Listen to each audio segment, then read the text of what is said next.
Então, a todos, bom dia nesse dia chuvoso que temos aqui, dando continuidade aqui à nossa análise dentro do direito do consumidor,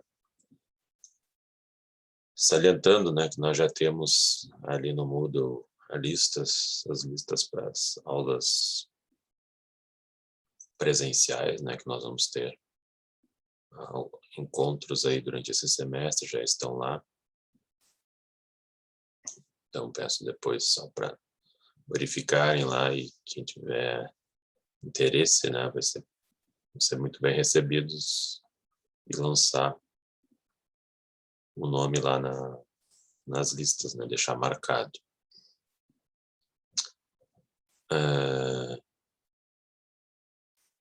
Nós havíamos parado na aula passada dentro da questão da vulnerabilidade do consumidor. E tínhamos falado da vulnerabilidade padrão, dentro dos problemas envolvendo publicidade, as questões envolvendo falhas jurídicas, técnico-profissionais. E falamos também dos hipervulneráveis, consumidores com uma vulnerabilidade agravada, né, e que existem algumas searas aí de proteção desses sujeitos, né, seja no CDC, seja na doutrina e na jurisprudência. O legislador do CDC não foi tão incisivo assim, mas ele reservou alguns setores dele para tratar de consumidores especiais, né, prevendo ali algumas peculiaridades, e diz que a prática abusiva, abusar da pessoa para oferecer ou colocar serviços em razão da idade dela, conhecimento, estado de saúde, situações que ampliam a fraqueza, né, dos indivíduos, né, e os tornam mais fragilizados, né, em relação à aquisição de produtos ou até mesmo reclamação diante de cenários de vícios que vão acontecendo. Aí nós falamos das crianças e adolescentes, né, dos problemas que eles estão expostos, né, no caso, envolvendo produtos colocados no mercado, muitas vezes produtos que promovem uma perda da infância, né, um cenário de torná-los adultos de forma precoce, né, menininhas aí, né, sendo já com objetivos de aquisição de vestuário e maquiagem, enfim, para se parecerem, né, já como mulheres, né, e até adolescentes, onde destacam um cenário assim mais de sensualidade, né, e que seria de uma idade acima, né, de uma idade superior, né, até porque antes disso aí a gente acaba expondo esse público aí a problemas que a gente tem hoje de larga escala, né, que são os abusos, né, e hoje pela internet, né, enfim, essa captação desse mundo infantil e adolescente por psicopatas, né, pessoal mal intencionado, também é muito grande, né? Só que eles não têm essa consciência, né? A criança e o adolescente por vezes não têm a consciência, né, do que eles estão se expondo, né, quando eles acabam aderindo a determinados tipos de produtos que não seriam adequados do ponto de vista psicológico, né, da idade deles, né? Então isso também acaba sendo um problema diante dessa publicidade maciça que por vezes quer apenas vender, né, não se preocupa tanto com valores e princípios sociais, né, ou até de cuidado em relação a alguns grupos, né? Então, isso sempre tem que trabalhar uma ideia de contenção.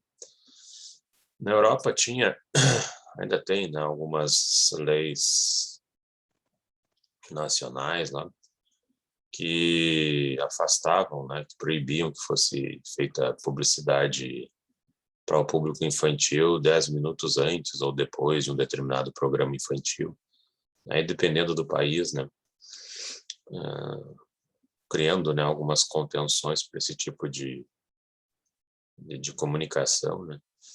Mas hoje eu acho que a coisa ficou ainda pior, né? Porque hoje você tem uma internet turbinada, com crianças também acessando tablets e celulares, e isso ficou pior com a pandemia, né? Todo mundo em casa, as crianças em casa, fazendo aula em casa, e quando não estão fazendo alguma coisa e os pais não estão ali juntos para promover alguma outra atividade, é direto para o tablet. Na minha época, a gente via um pouco de TV, um pouquinho de videogame, ainda, né, se esforçava a ir um pouco para a rua para fazer brincar e tal. Hoje em dia é ali direto, né? E aí você tem coisas aí que eu acho pior do que programação televisiva, que é o TikTok, por exemplo, que é o festival da bobajada, né? Um vídeo em cima do outro, só de bobagens, assim, nada que acrescente, né, em termos de conhecimento e desenvolvimento de alguma pessoa, às vezes até propagando coisas meio sádicas ali, enfim.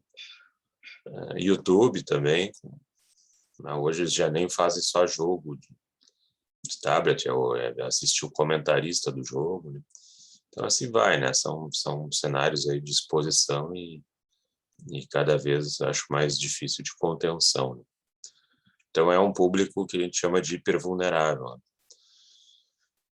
E como eu tinha mostrado, né, aqui tem um cenário aqui de espumante infantil, né? Imagina incentivar uma menininha a já começar a aderir a esse tipo de prática, né?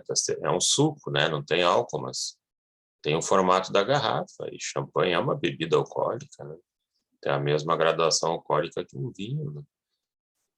E conduz também a alcoolismo, né? Enfim. Não sei se o João, se alguém que está falando aqui, pode ser que eu não ouça direito, porque meu fone estava com um pouco de problema, mas se quiserem se manifestar aí, fiquem à vontade, tá, pessoal? Esse tipo de produto foi tirado do mercado, né?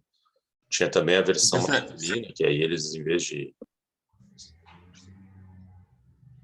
Oi, professor. Estou escutando Só um pouquinho, perfeitamente, João, que eu tá? já vou te ouvir aqui.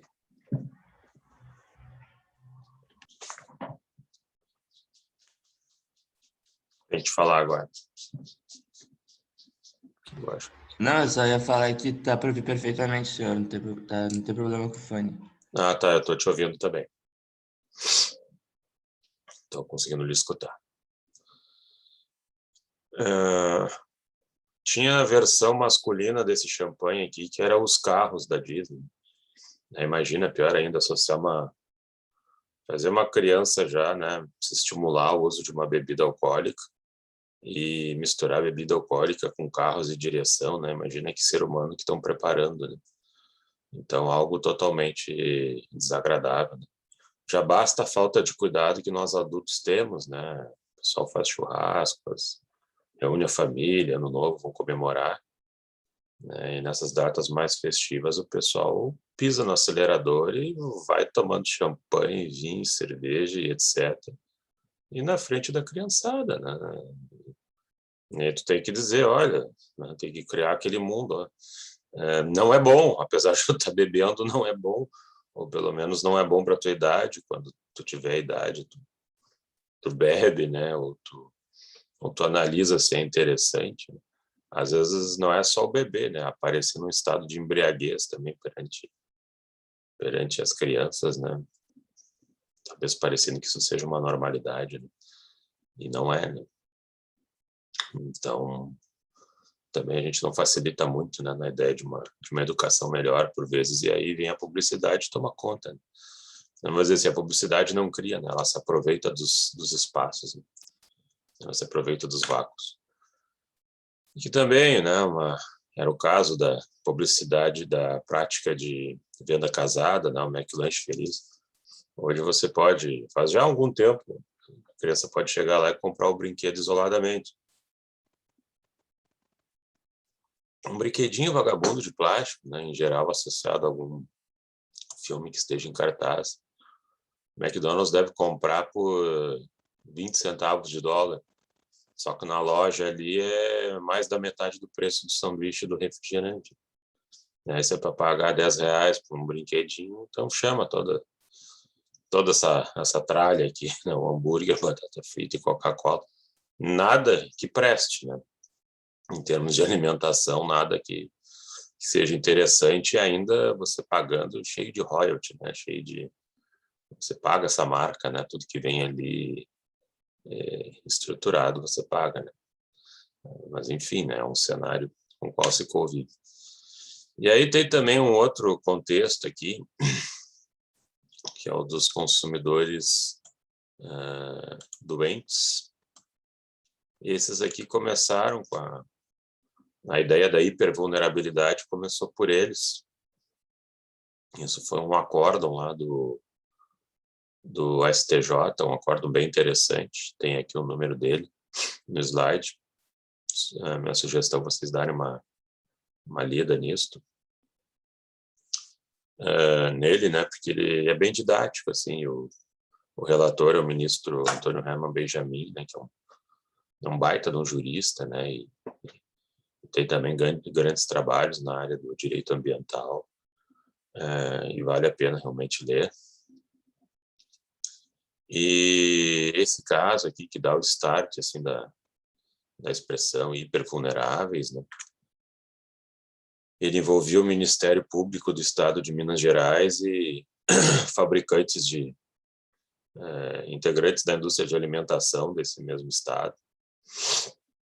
Aliás, da Associação Brasileira de Indústria de Alimentação, mas o problema era o estado de Minas Gerais. Aí o que acontece, né?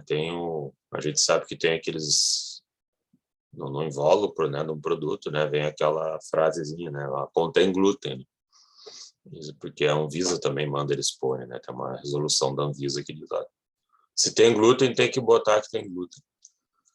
Aí a gente parte do princípio, tá, mas por que tem que botar que tem glúten, né?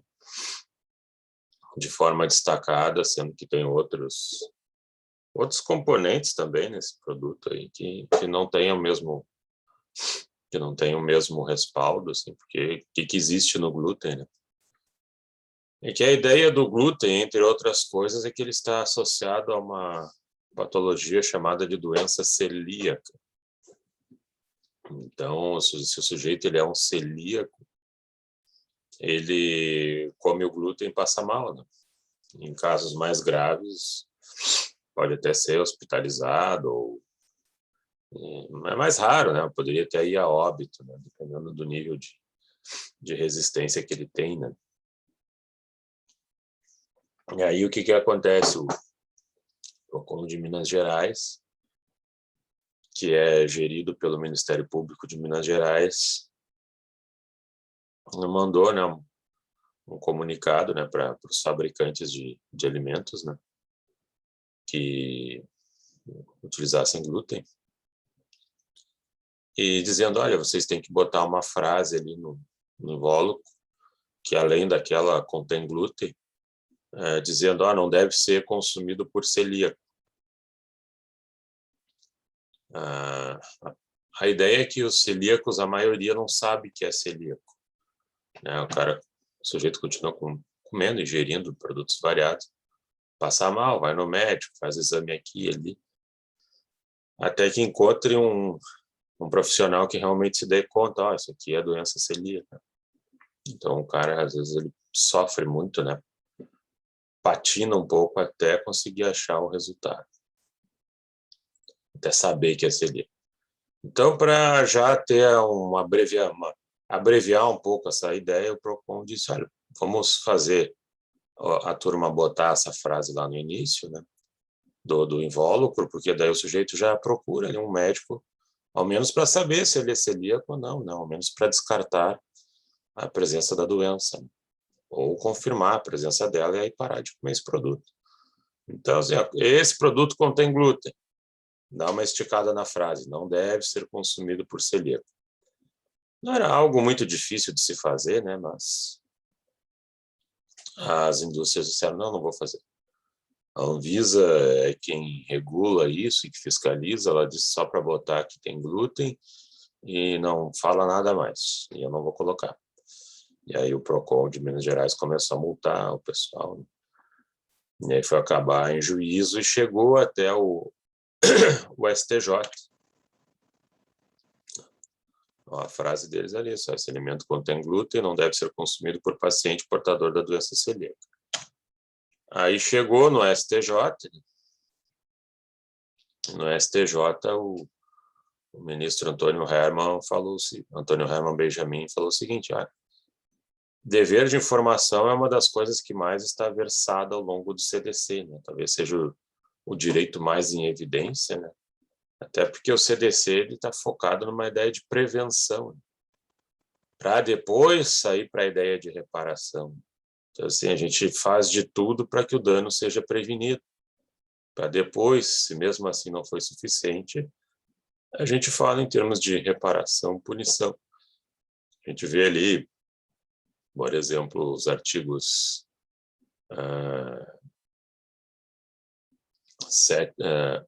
8, 9, 10, né, sobre a necessidade de se informar níveis de periculosidade ou de insegurança de determinados produtos, né?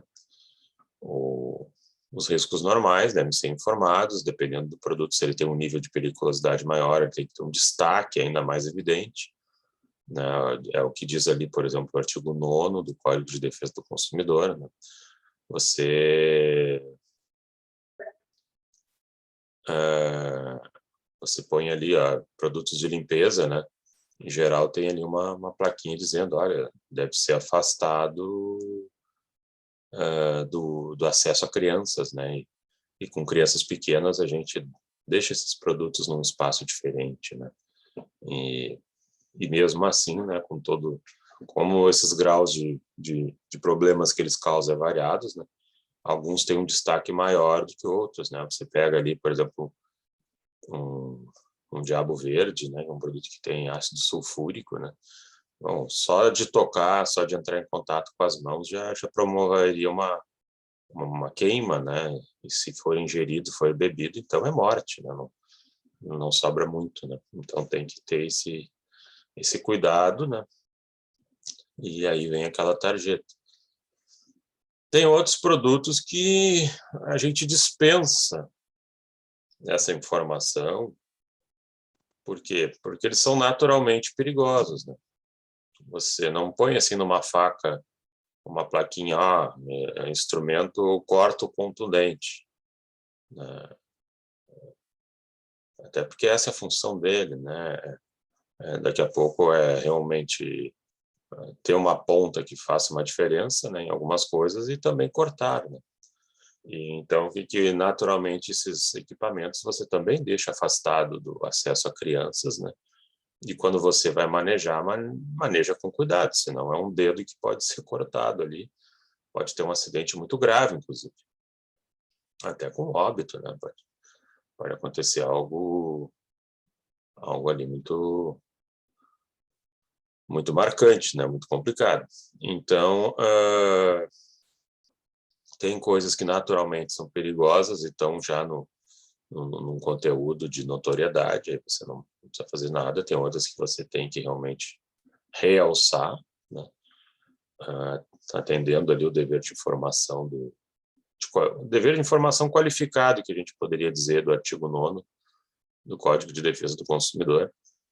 E tem outros produtos que nem podem chegar no mercado, pelo menos não no mercado comum, assim. Aí eles têm um alto nível de periculosidade, e isso está descrito ali no artigo 10 do Código de Defesa do Consumidor.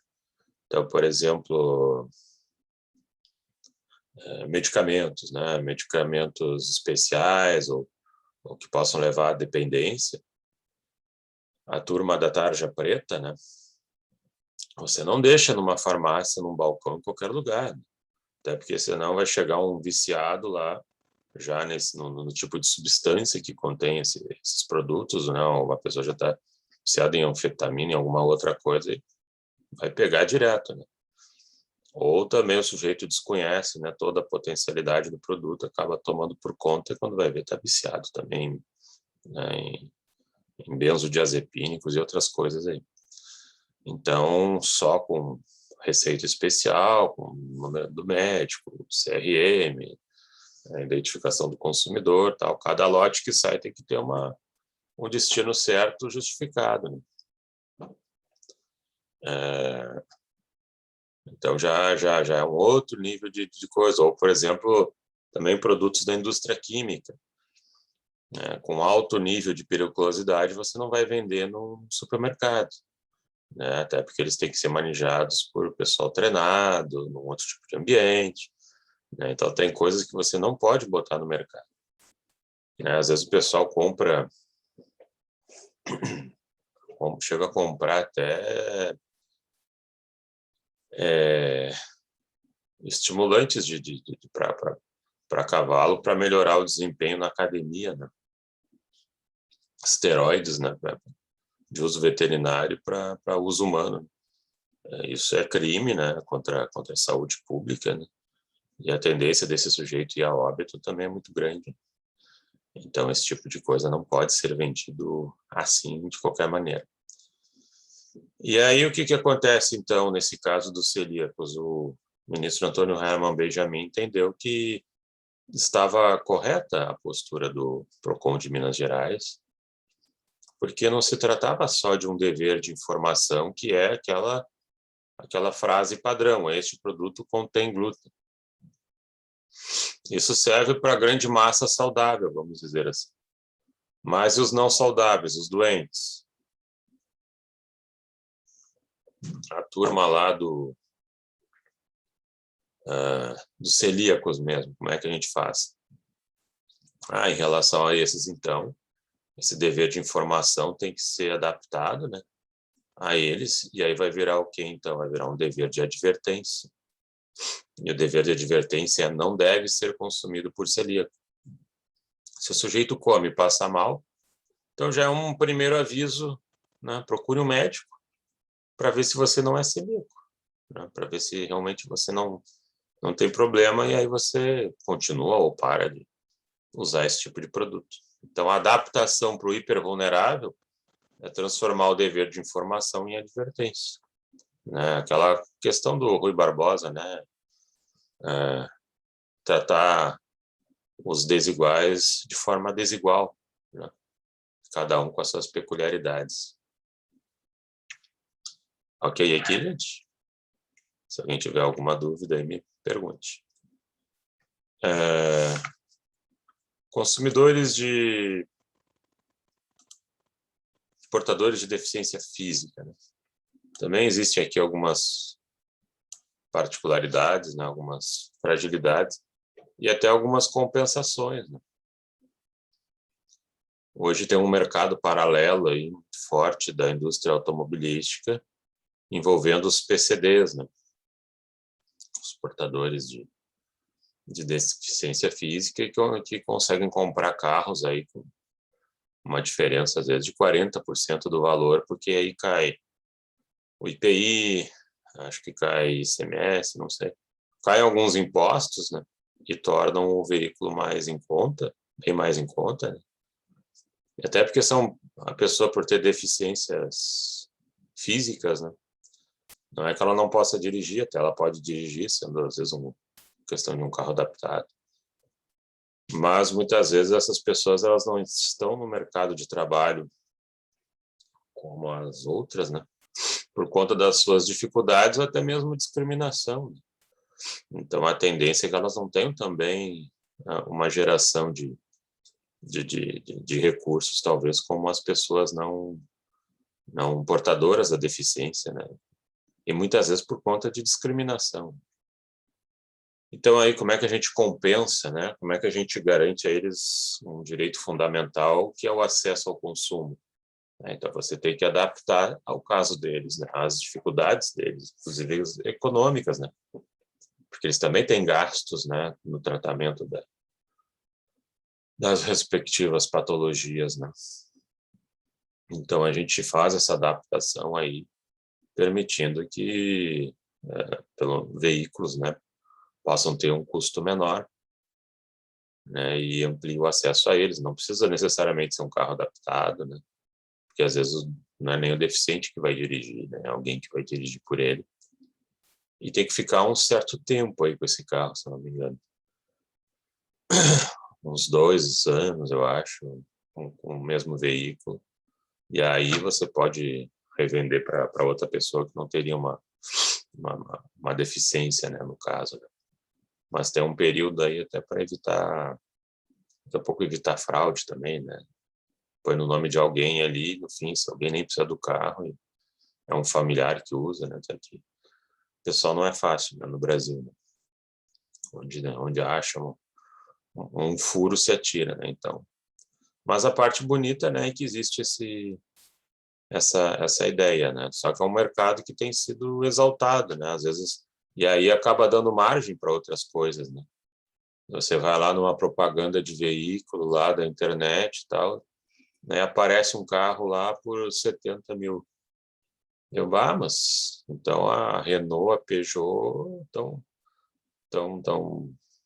aí de oferta, porque esse carro aí custava 90, caiu para 70, né? Modelo novo, querem vender, o que aconteceu? Aí, num cantinho lá, apareceu um desenho lá para sugerir que era para PCD. Uma vez aconteceu isso, eu liguei para Peugeot e eles, não, mas isso aqui é para PCD, esse preço aqui. Eu disse, mas onde é que está escrito isso?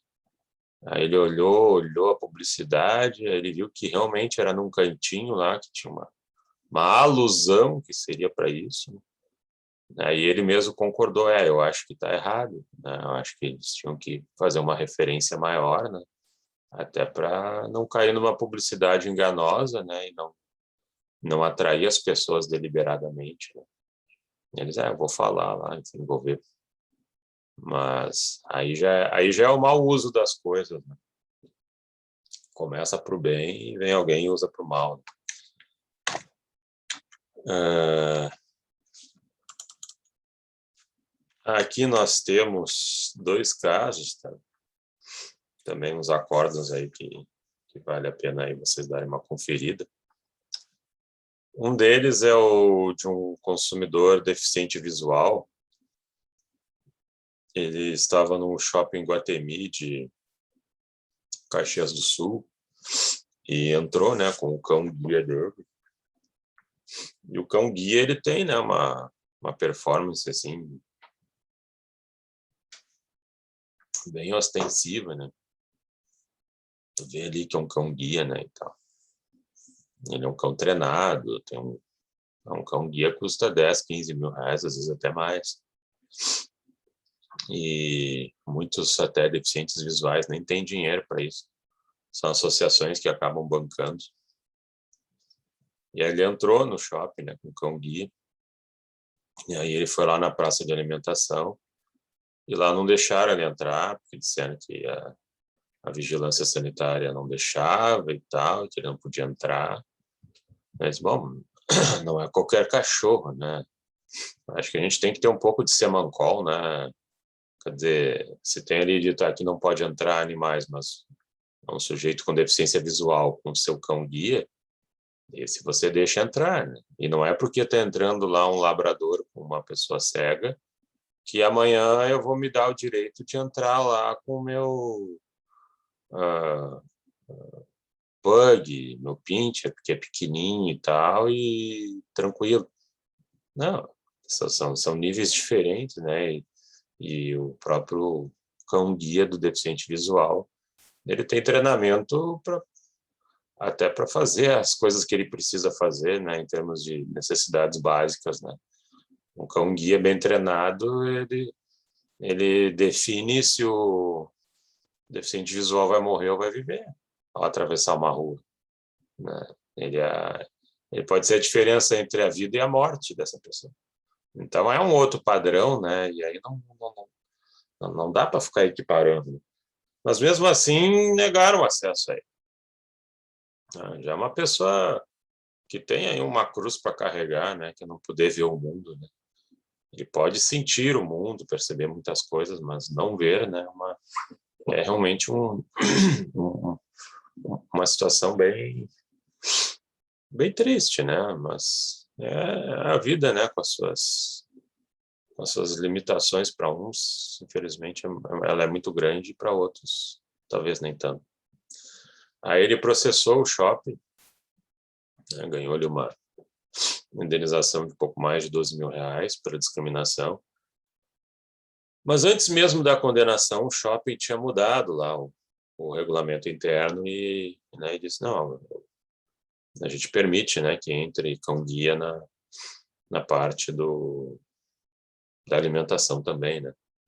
Então, eles se deram em conta do problema, né? Talvez do exagero, e foram lá e adaptaram, né? Então, foi o tipo de ação interessante com a assimilação do fornecedor daquilo que realmente estava errado e podia ser mudado. Nós tivemos um outro caso aqui também, foi em Porto Alegre, era Shopping Praia de Belas. O sujeito chegou ali para assistir um filme com a esposa, enfim, tal. Pagou o ingresso de cinema. Aí chegou na sala lá, eu sou cadeirante, como é que eu faço? Não faço. Né? Tinha que subir uma escada lá, como é que vai subir? E para carregar um cadeirante numa cadeira de rodas não é bem assim, você precisa ali ter olha, se forem dois bem fortinhos, de 3 a 4 pessoas, né? Fora o constrangimento, né, de ficar carregando, de ser carregado, assim, né? Existem meios para facilitar a vida, né? E aí, o que acontece? Processou ali, também não foi um valor tão alto, mas o cinema ali, ele criou pelo menos uma sala, isso já faz bastante tempo, pelo menos uma sala com espaço específico para cadeirante. Tipo o que tem ali nos campos, nos estádios, né? Eu não vou no Beira-Rio porque eu não sou colorado, mas na Arena do Grêmio tem ali um andar ali que tem ali espaços para cadeirante, né? Onde o sujeito assiste o jogo ali na cadeira de rodas, né? Sobe pelo elevador, tal. Acho que isso aí é bem ajeitado ali, bem primeiro mundo, né?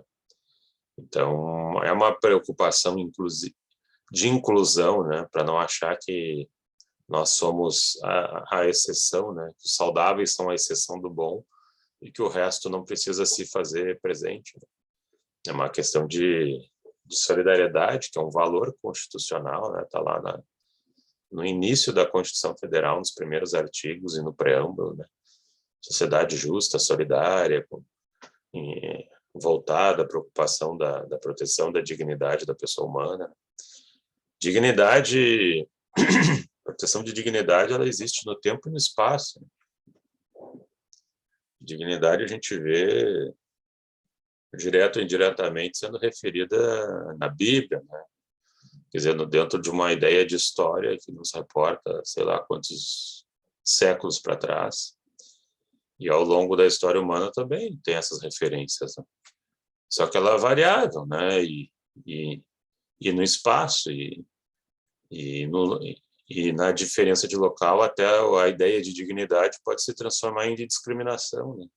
A gente está aí agora com esse problema aí do Talibã chegando de novo no Afeganistão, na cabeça daquela patota, né, que mistura terrorista com produtor de ópio, enfim, sei lá o quê. A ideia de dignidade deles, da mulher, é praticamente tornar a mulher uma escrava de dentro de casa, toda tapada por um véu. É uma coisa que, para nós, isso é indigno, abomina. A gente abomina. Mas lá na cabeça lá daquela turma lá, os padrões de dignidade são esses. Mas nós temos uma visão já bem mais evoluída, graças a Deus, né? Não tanto tribal, né? E a nossa ideia de dignidade passa pela qualidade de vida.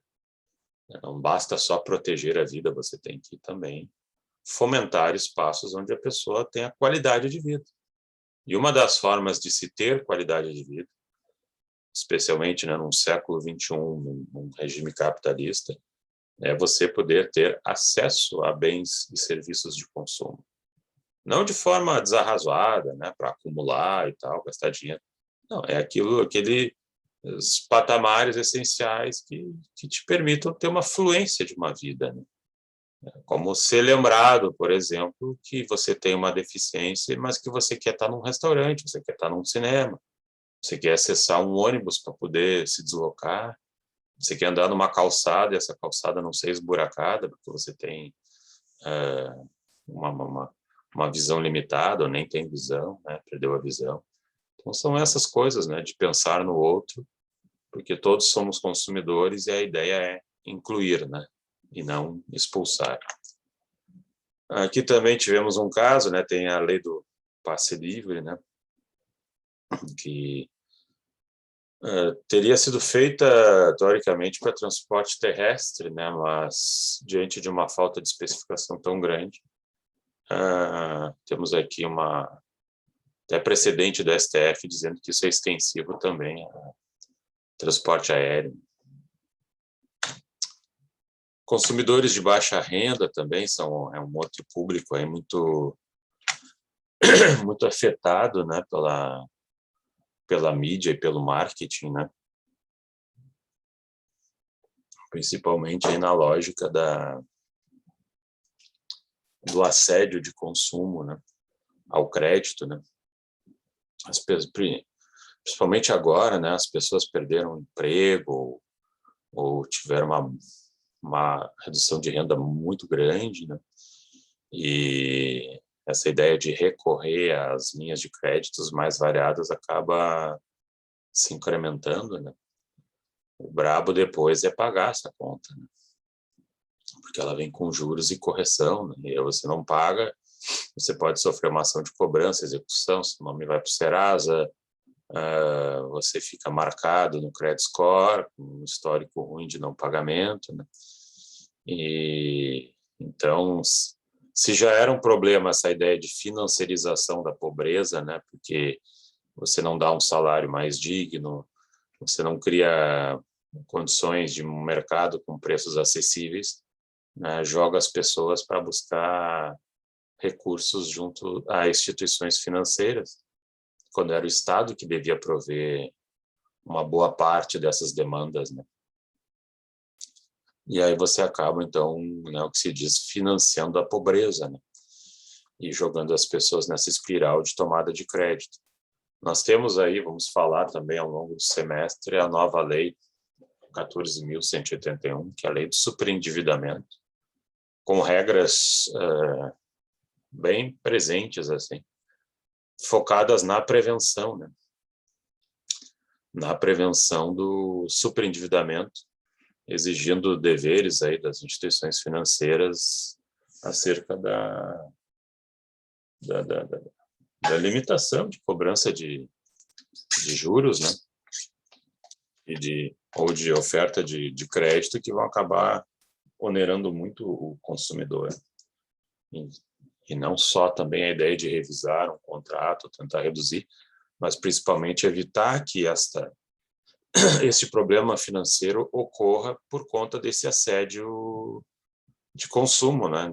Tome crédito facilitado, crédito sem juros, coisas que não existem, né? Hoje nós temos lojas aí de lojas de departamentos se transformaram também em financeiras, né? É um troço tão rentável, tão interessante, que daqui a pouco você vai na loja, não encontrou nada lá que você queira, aí a loja te dá crédito, né? Então tu não quer comprar nada aqui, então pega R$1.000, R$2.000, né, de crédito e vai gastar onde tu quiser. É o caso, por exemplo, da Magazine Luiza. Aí já vira intermediário de banco. E aí o que acontece? Aqui eu trouxe um caso. Trouxe um caso foi julgado já faz algum tempo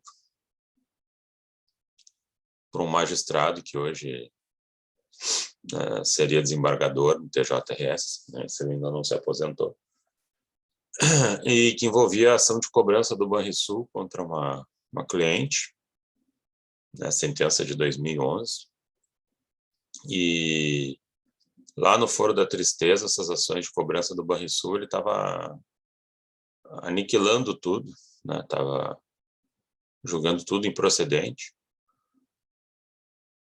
diante de um cenário muito parecido que elas tinham.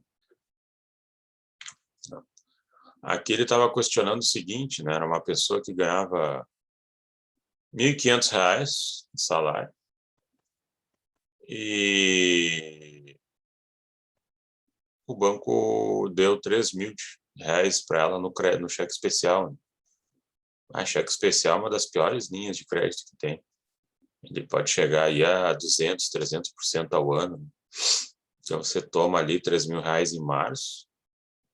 Em março do ano subsequente, já está em 9.000, ou mais até. Se já era difícil para ela pagar 3.000, imagina em um ano ter um acréscimo que leva a dívida a 9, 10 mil reais. Aí mesmo que ela não vai pagar.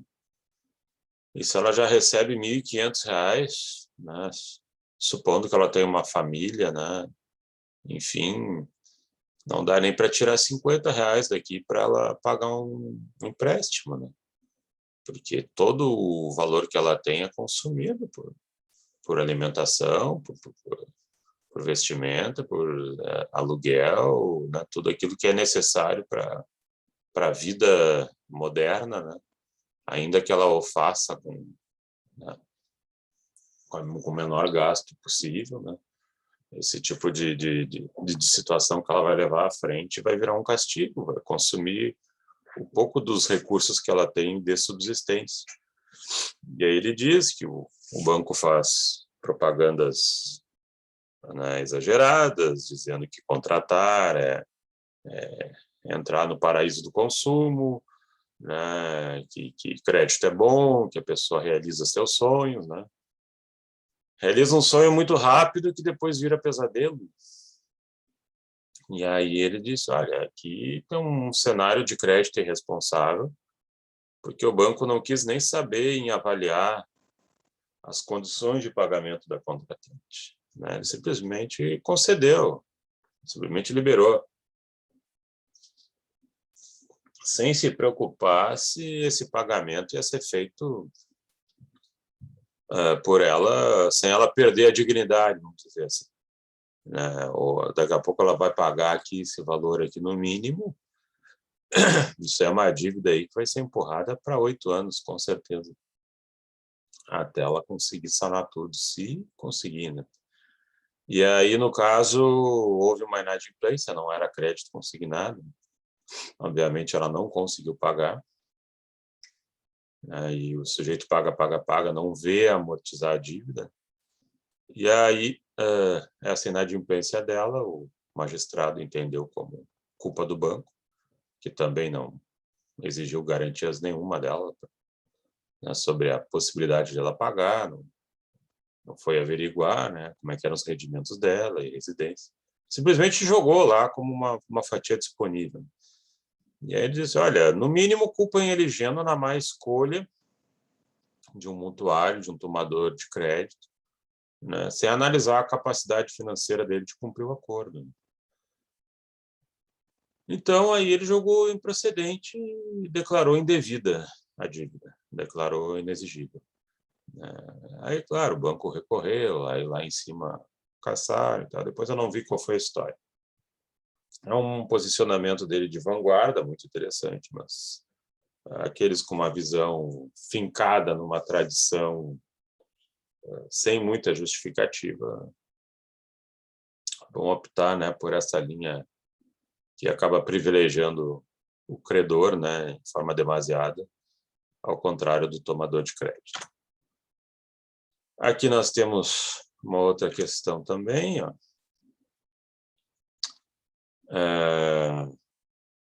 O sujeito foi viciado basicamente numa sequência de empréstimos, né?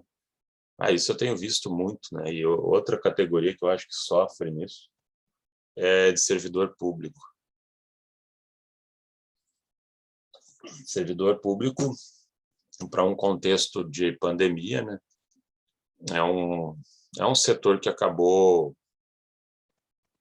se saindo melhor, né? Porque você tem direito, né, a todo aquele final de mês ao salário, né? Às vezes, claro, pode ser que venha parcelado, dependendo de um contexto anterior, mas você tem aquela certeza de ganho.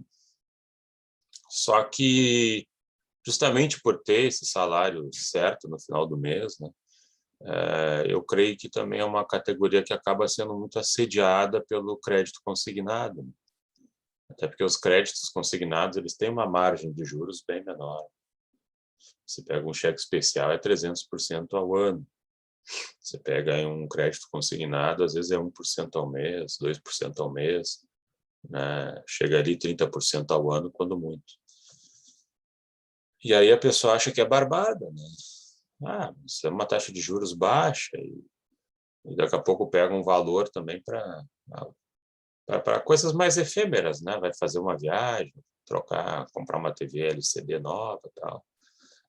Mas depois tem que pagar essa conta, né? E aí a gente vê as pessoas emendando, né? Daqui a pouco, não, eu tenho meu salário ali de servidor, mas eu estou há 10, 15 anos usando crédito consignado. Bom, então isso aí já faz parte quase que da tua renda, né? Tu emenda um crédito no outro, né? Então, a tua economia, tua estrutura econômica familiar é ter o teu salário e um acrescido de tempos em tempos, né? Do empréstimo, né? Então, e isso tem um preço, né? Isso sai caro. E aqui nós temos o nosso devedor praticamente viciado nessa sequência de empréstimos, né? Você vai ali na máquina ali do banco, né? A primeira coisa que você vê ali é uma frasezinha: simule seu crédito. Bom, né? Eu estou indo ali pegar um extrato, pagar uma conta, simule seu crédito. Já te convidando a contratar, a comprar, eles querem vender, né? Isso gerou um superendividamento, né? E aqui tinha um nível de descontos maior, né? Se trabalha com a ideia de 30% dos vencimentos brutos, eu defendo a ideia de 30% dos vencimentos líquidos, porque às vezes o sujeito tem vários outros descontos, a pensão alimentícia e tal. Então tem que ser baseado realmente naquilo que sobra, né? E aqui deram até um dano moral para ele, né? De tanto que ele foi, enfim, prejudicado por conta desses empréstimos intermináveis, né? Sem analisar as condições dele de pagamento também. E aí também, além de declarar nula, né, pelo menos algumas questões aqui do contrato, limitando, né, o percentual de desconto, ele acabou ganhando aí um dano moral em cima do banco. E uma outra turma aqui que sofre bastante também no mercado de consumo é o idoso. É o consumidor idoso. O idoso ele começa lá com a proteção dele lá na Constituição Federal, artigo 230, né, que diz que a família, a sociedade, o Estado, né, tem o dever de defender a dignidade, né? Lembra daquela coisa da dignidade, da qualidade de vida, né, bem-estar, e garantir a esse consumidor o direito à vida, né, uma vida com qualidade. Para alguns é o resto de vida, né? Você pega aí um cidadão de 90 anos, quantos anos mais você acha que ele vive, né? Depende, né? Você vai olhar para ele, vai ver pelo estado de saúde, daqui a pouco é bem pouquinho, né? Daqui a pouco não, pode ser que sobreviva mais, Mas esse tempo que ele ainda tem, que seja com qualidade, né? Que não seja massacrado nos últimos momentos, não. E não é porque o sujeito viveu uma vida, até mesmo uma vida plena, quem sabe, que chega um momento em que ele está maduro para encerrar, né? Até porque a gente tem a fé, né? Tem a religião, mas ninguém sabe ao certo, ninguém tem uma prova mais concreta, né? De o que existe depois da vida física, né? Então, uma primeira ideia é que as pessoas não querem morrer, né? Mesmo o sujeito de idade avançada, né? Que poderia ter dito, não, eu vivi bem minha vida, ele também não quer morrer. Então, ninguém se torna maduro por se aproximar da morte. E isso gera uma aflição, angústia, né? E essas fragilidades, essas vulnerabilidades ampliadas que afetam o ser humano, podem ser exploradas também pelo mercado, né? O mercado não é um ambiente mau, necessariamente, né? Mas também não quer dizer que ele seja bom e afável. Ele é o que ele é, né? E ele pode ser, em certas medidas, interessante, acessível, mas ele pode ser também rude, pode representar, né, uma espécie de conflito onde o mais forte vence o mais fraco, né? Ele não é uma coisa que possa se desenvolver sozinha sem uma intervenção, sem uma contenção, não. Ele precisa dessa presença do Estado e de todos para não transformá-lo em algo, um objeto de espoliação, né? Tivemos aqui, por exemplo, o caso da almofada terapêutica.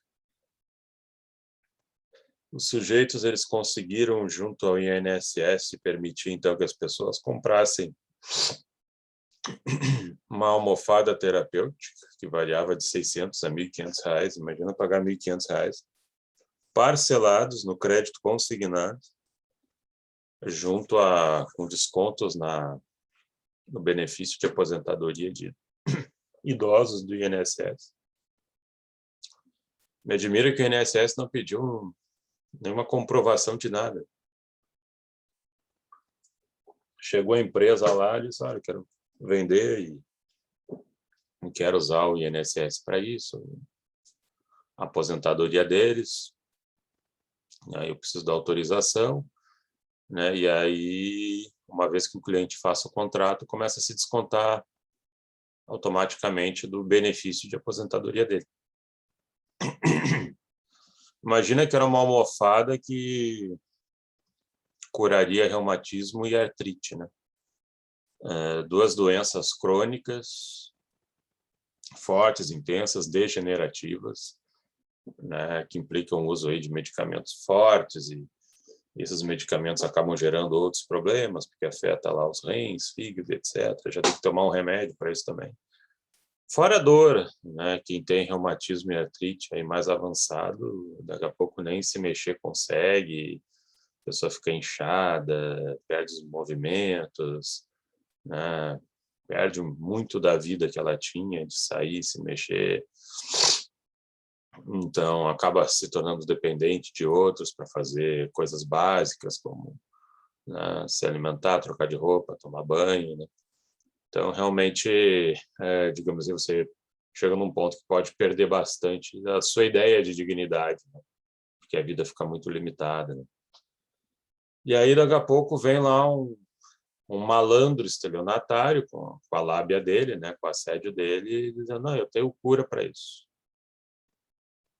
Eu tenho cura para o reumatismo e artrite, e é bem tranquila, é uma almofada especial, tu te senta nela e ela vai te curar.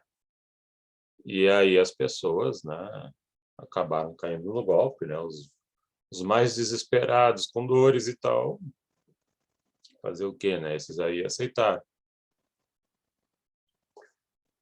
E semanas depois descobriram que não tinha nada a ver, né, quer dizer, nenhum médico ia receitar isso, né, não tinha o menor estudo comprobatório e realmente não funcionava para nada essa porcaria. E aí as pessoas foram lá no INSS pedir para cancelar o desconto e o INSS não quis, né?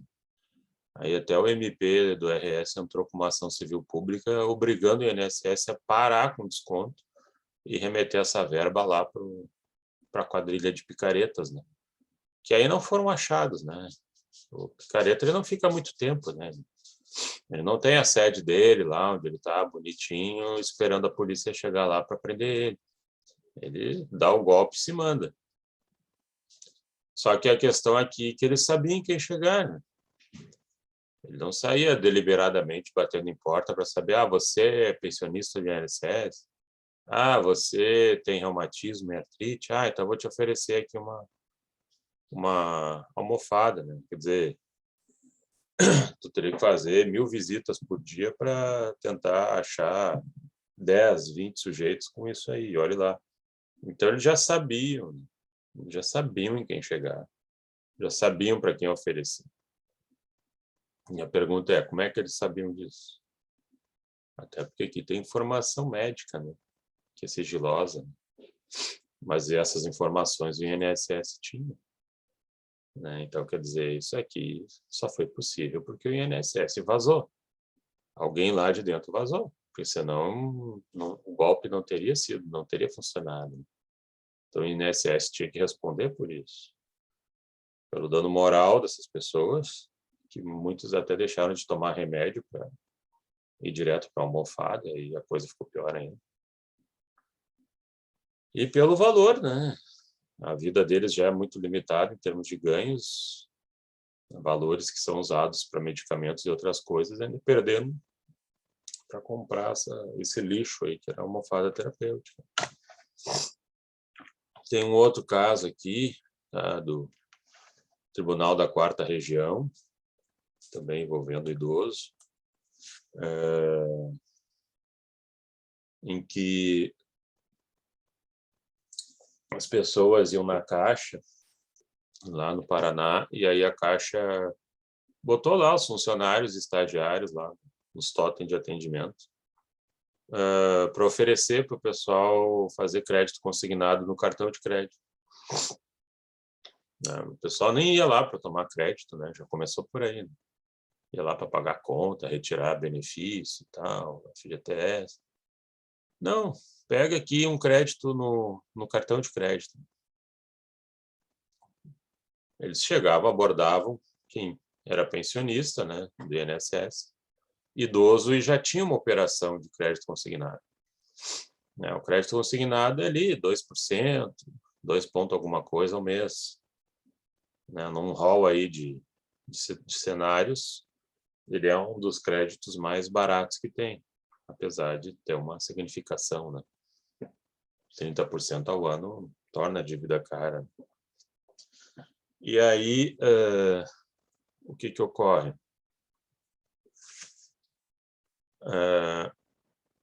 As pessoas começaram a fazer também aqui o crédito consignado no cartão de crédito, só que, para surpresa delas, não vem um desconto de juros de 2%. Estava vindo de 9 a 11. Mas não, para aí. O crédito já é consignado baixando a taxa de risco, né? Porque no crédito consignado, tu, como credor, sabe que vai receber. O sujeito descontado mês a mês, não precisa nem se preocupar se ele vai ter o dinheiro dele para pagar. Está lá. E ainda se o sujeito morrer, né, possivelmente ele acabou tendo que contratar um seguro prestamista, né, que eles chamam. Aí, se o sujeito morre e aí acaba, né, a renda dele, o desconto continua, o saldo devedor é preenchido pela seguradora. Então, é uma operação de crédito que nem precisava ser 2%, podia ser menos. Mas aí, o que acontece? A pessoa estava pagando taxa de cartão de crédito padrão. Então, para que vamos fazer crédito consignado? Se eu quisesse isso, então eu pegava e usava fazer o pagamento mínimo do cartão de crédito. E isso virou uma ação, né? E chegou ao Tribunal Regional da 4ª Região. E o tribunal lascou lá, né? Lançou lá a seguinte ideia: olha, já começou mal. começou mal, né? Existe aqui um latente caráter abusivo na forma como a clientela é captada. Eles estão indo lá para tirar benefício, pagar conta, e tu chega lá e tu oferece crédito, principalmente para quem já tem operação. Tu busca um pessoal específico, quem recebe o benefício do INSS. Tu sugere ao sujeito repetir a operação anterior, fazendo pensar que vai vir na mesma margem de desconto e na mesma margem de juros.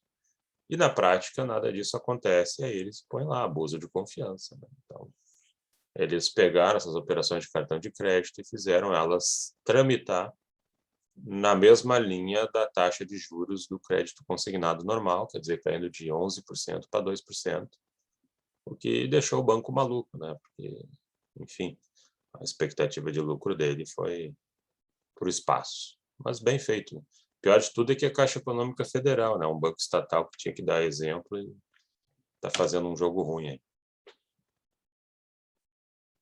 Call center fatal. Call center fatal. Nós tínhamos um consumidor aí do interior do Rio Grande do Sul, em que ele começou a ser cobrado pela ADSL, né? Serviço de internet rápida. Telefônicas normalmente são os primeiros a serem reclamados, né? Hoje, inclusive, eles ficam me ligando, seja aquelas com quem eu tenho um contrato e aquelas com quem eu não tenho. Toda hora eles me ligam e me oferecem basicamente as mesmas coisas e eu já digo que isso já foi oferecido e que eu não quero. Ou às vezes eles me oferecem serviços que eu já tenho. Aí eu fico pensando, será que é picaretagem? Ele quer me cobrar 2 vezes a mesma coisa? Eu não entendo isso. E aí tu bloqueia um número e vai lá e eles criam outro. E eles criam outro, eles criam outro. Então, assim, é uma turma assim, que não tem muito respeito, né, pelas pessoas, né? E não admira sejam bastante demandados e reclamados. E aí, o nosso consumidor idoso do interior, que é hipertenso e tal, ele vê lá na fatura dele lá a cobrança de uma ADSL, lá, 30, 50 reais. Aí ele, não, mas eu não contratei isso, eu não tenho internet em casa, né? Nem quero internet em casa, eu não contratei. Ah, não, tá, nós vamos resolver.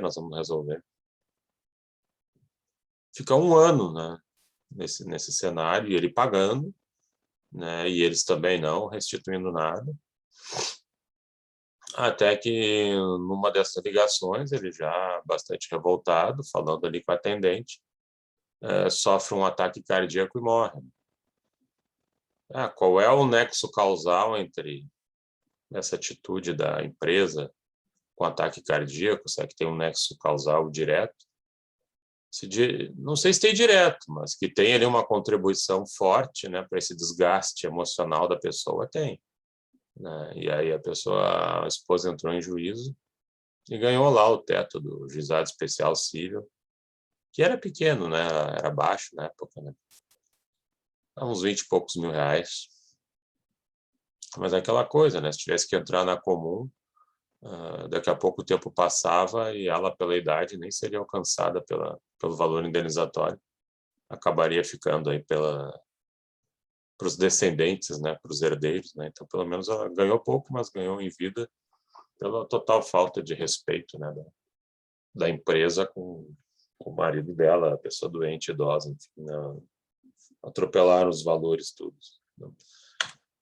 E tem a questão da falsa inadimplência também. Isso aí foi um caso envolvendo um casal que era usuário aí tinha o plano de saúde da Golden Cross. Há 30 anos, 20, 30 anos eles tinham esse plano.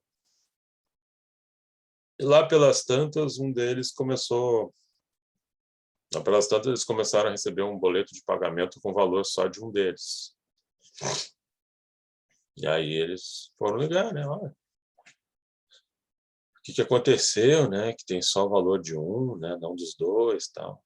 Não, foi falha nossa. No próximo mês a gente corrige. Tá? Não corrigiram e depois eles ligaram e não corrigia, e eles ligavam e não corrigiam. Lá, por uns 7, 8 meses depois, né, eles ligam de novo e aí a empresa diz, não, mas o plano lá da fulana foi cancelado por falta de pagamento. Vocês só estão pagando a metade. Mas claro que eu só estou pagando a metade. Vocês só enviam um boleto com metade da cobrança. Então, toda hora me dizendo que vão ajeitar. Não, mas agora ele foi cancelado. E aí, se quiser, tem que fazer um novo. O novo era 3 vezes mais. E aí vai ter 2 anos de carência. E, bom, mas né, que sentido faz? Eu não queria trocar de plano nem nada. E agora vou ter que pagar 3 vezes mais e ainda 2 anos de carência para uma senhora idosa, né, pagando um plano de saúde sem poder usar, né, para lesões pré-existentes, etc. E aí, então, ele resolveu largar tudo, né? Rescindiu até o dele e pediu para entrar com uma ação por danos morais, né? Por ter sido descartado pela empresa. Né? Aí, no fim, no primeiro grau, eles ganharam R$70 mil, no segundo grau, baixaram para R$50 mil de danos morais, né? Por conta desse descarte deles. Né? Aí vem a ideia os americanos chamam de cream skimming, né? Que é separar a nata, né? Dentro da ótica da operação securitária, você se liga ao risco, ao melhor risco, né, e não ao pior risco. E o pior risco é você ter um segurado de plano de saúde muito idoso com potencial de usar muito esse plano e o valor que paga não supre toda a demanda. Então, é um sujeito a ser descartado na visão das operadoras. E não um sujeito de tenra idade, 20, 30 anos, que vai pagar durante anos a fio e vai usar muito pouco. Então, aqui houve essa punição, né, da empresa, né, um caso atípico, nunca vi situação similar. Foi bem interessante trabalhar com isso, depois também me expandiu aí a outras análises e outros estudos. Então, são cenários, né, que a gente vai vendo, né, de situações peculiares, né, que vão afetando determinadas categorias, né, e vão nos remetendo para a ideia de hipervulnerabilidade, né, para além da vulnerabilidade. Não sei se alguém aqui gostaria de lançar alguma ideia ou ficou com alguma dúvida sobre esse contexto aqui. Você já tem experimentado algo também na família envolvendo essas considerações sobre hipervulnerabilidade, ou até mesmo vulnerabilidade, né? E que são importantes, né? Do ponto de vista da composição também de defesa do consumidor, né? Tudo ok aqui? Tudo certinho, sem dúvidas aqui? Bom, então eu vou antecipar aqui já uma nova, um outro ponto, né, também, que nos dá seguimento na matéria, porque a gente ainda tem alguns minutinhos, e que diz respeito à perspectiva da identificação da relação de consumo, né? Para a gente chegar na composição da relação de consumo, que é o que nos abre a incidência do CDC, o Código de Defesa do Consumidor, a gente tem aqui um critério subjetivo, que avalia tanto a configuração do consumidor, né? Quem é o consumidor, o que ele deve preencher para ser consumidor, e quem é o fornecedor, quais são os critérios jurídicos aí que ele tem que registrar para, enfim, ser considerado como tal. E uma vez que eu tenho consumidor de um lado e fornecedor de outro, eu tenho uma relação de consumo. Se ambos eu só caracterizasse como fornecedor, eu teria uma relação comercial. E se nenhum deles fosse consumidor propriamente e nem fornecedor, seria uma relação civil. E aí são diplomas legais diferentes, né? O CDC ele é protetivo, ele visa se inserir numa relação desigual, Uma relação entre iguais, ele já se torna demasiado. Então, eu vou abrir aqui um share screen, tá? Só para a gente começar.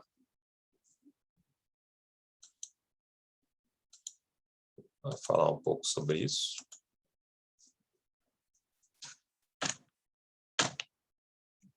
Agentes econômicos da relação de consumo. Conceito de consumidor padrão, standard. O legislador do Código de Defesa do Consumidor, ele um diploma legal que deveria ser acessível, né, ao máximo, né, à população. E aí ele evitou uma linguagem rebuscada e demasiadamente técnica, uma linguagem aí de Código Civil, de processo civil, tornando ela mais maleável, né, e mais assimilável pelo grande público, porque o Código de Defesa do Consumidor é a Constituição do cidadão, né? O cidadão está mais ligado a relações de consumo diárias do que a proteção de direitos fundamentais transcritos na Constituição Federal. Então, as zonas de conflito maior vão estar dentro das relações de consumo, porque é ali que tu vai fazer a grande parte, né, dos encontros, né, com empresas, né, com pessoas físicas e jurídicas, né, muito mais do que os embates envolvendo problemas constitucionais, né? Então, o cenário, é a lei do homem comum, é o Código de Defesa do Consumidor. E ele tem que ser acessível, né, no máximo, ao máximo possível por esse cidadão comum, né? Existe até legislação obrigando as empresas, né, a guardar consigo um exemplar do Código de Defesa do Consumidor, para se o consumidor quiser consultar, olhar ali. Infelizmente, não há uma propaganda estatal, uma conscientização maior para que as pessoas realmente façam isso. Não só o reclamar por reclamar, mas também poder aí separar aí os cenários, né? Fazer melhor, escolher, né? Depende de uma formação, de uma educação para isso, que deveria começar desde a escola. Não com raras palestras, mas dentro de um contexto de aula de cidadania, né? Que eu acho que nos falta bastante. Não só em relação a direitos, mas também em relação a deveres, né? Mas, enfim, o que acontece? Por que eu estou dizendo isso? Porque até hoje é um ponto de conflito muito grande, embora seja aí uma estrutura de estudo bem interessante, a questão do conceito de consumidor, seja na doutrina, seja na jurisprudência, tem muitas divergências em cima disso, né? E às vezes tem contextos que a gente gostaria que fosse de consumo e não são. Em geral, por exemplo, você trabalha com a ideia de contratos de planos de saúde numa relação de consumo, né? Você, usuário, contrata lá um plano da Unimed, você é consumidor e a Unimed é fornecedora. Você contrata o Bradesco Saúde, você é consumidor, o Bradesco Saúde é fornecedor, então você é protegido também com o Código de Defesa do Consumidor. Mas o STJ tem lá uma súmula, que é a súmula 608, onde ele diz que autogestões não estão afetadas pelo CDC. Existem algumas empresas nesse setor que são chamadas de autogestões. E aí, então, ele desmunicia, ele tira a munição do usuário a partir do CDC e aí sobra o Código de Defesa, o Código Civil ou a Lei de Planos de Saúde. Autogestões é, por exemplo, a CACI do Banco do Brasil, o GEAP, que é de servidores federais, a Cefaz, que é de servidores do Ministério da Fazenda. Então, são estruturas, né, vinculadas, em geral, a uma classe profissional, que só abrem para aqueles que trabalham para uma empresa X e talvez ali para os seus familiares mais próximos, mas não estão à venda, né, no mercado para todo e qualquer. Então, aí eles acabaram protegendo essa turma, dizendo que, embora, né, não deixa de ser um fornecedor, não forma a relação de consumo. Então, já escantear. E na expressão legal, está dito lá, consumidor padrão, standard, aquele que adquire. O sujeito que vai lá, paga assim, né? Consumidor é toda pessoa física ou jurídica que adquire ou utiliza produto ou serviço como destinatário final. Então, quem fosse o destinatário final mereceria a proteção do CDC. Mas, claro, um destinatário final também num contexto de vulnerabilidade, que é aquela figura que é inseparável do consumidor. Não tem como ser um consumidor e não ser vulnerável. Ah, mas eu posso consumir sem ser vulnerável? Pode, mas aí você não é consumidor.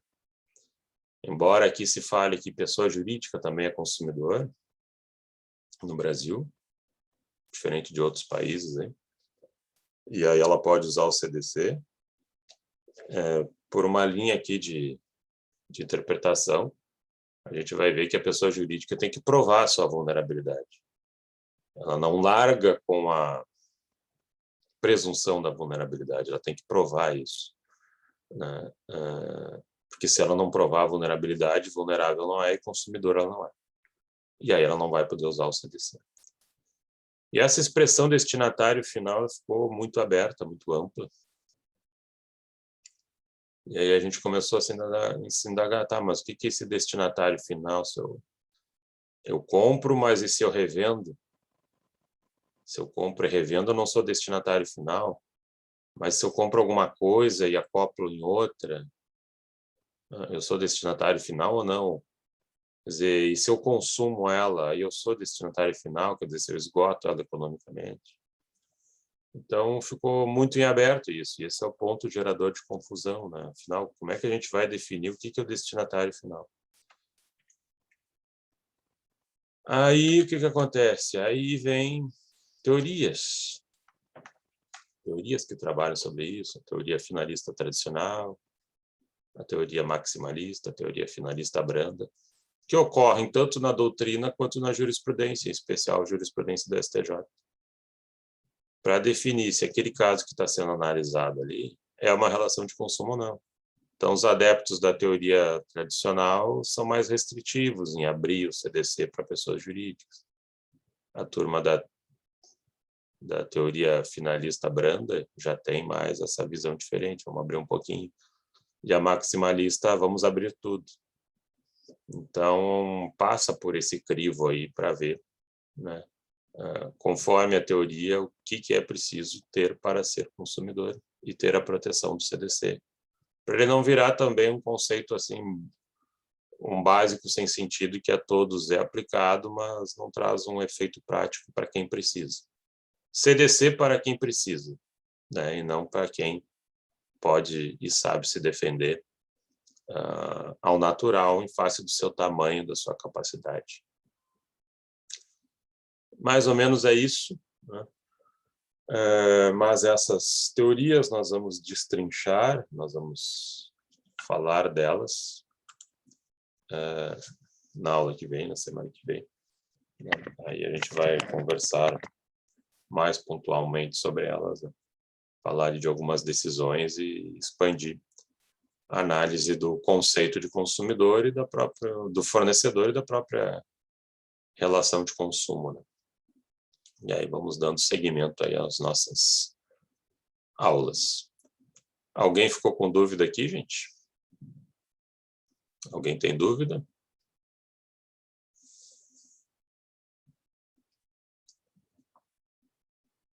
Então, ninguém ficou com dúvida aqui, então nos vemos na próxima quarta-feira. E aí damos seguimento. Tá bem? Então, um abraço a todos e até lá, então. Tchau, prof. Tchau. Até logo. Até mais.